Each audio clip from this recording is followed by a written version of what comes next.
ลิ้นจีลิ้นจีออกมากปีนี้ได้กินลิ้นจีลิ้น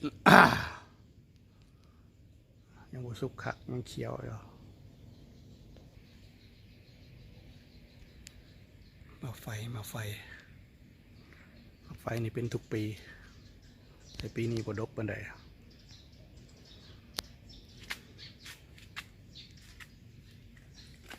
ฟืนมาไฟใส่เบิ่งตรูมีหน่วยตึงๆกินได้บ่โอ้ยมักไฟ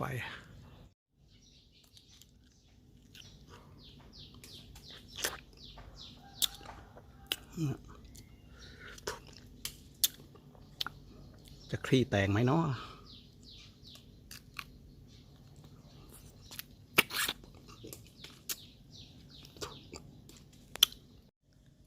มักต้อง